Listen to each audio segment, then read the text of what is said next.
Hello guys, Suma চ্যানেলে আপনাদেরকে স্বাগত জানাচ্ছি। এখন আমি যাচ্ছি বাঁশের জারে। বাঁশের মূল কেটে নিয়ে আসব। এবার এগুলোকে কেটে খোসা ফেলে দেব।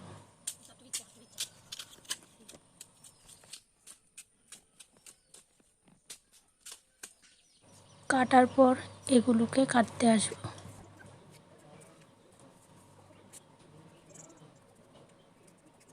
ছোট ছোট করে টুকরো করব। ধন্য খেতে এসেছি, ধন্য পাতাটি নিয়ে নিয়েছি, জল দিয়ে এবার ধুয়ে নেব। এবার সবগুলো ধন্য পাতা, মরিচ, আলু সেগুলোকে কেটে এক জায়গায় রেখে দেব।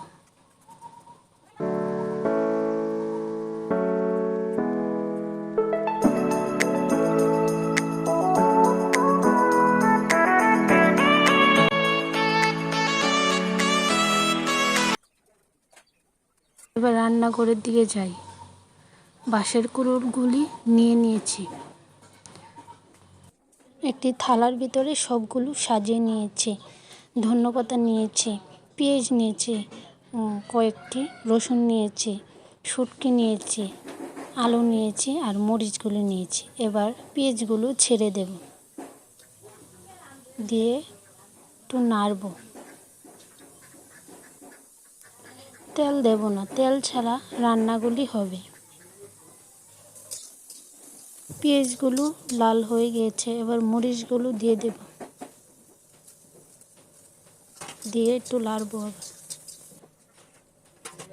দেখো সবগুলো একটু লাল হয়ে গেছে। এবার শুটকিগুলোকে দিয়ে ভালো দিকে নাড়ব।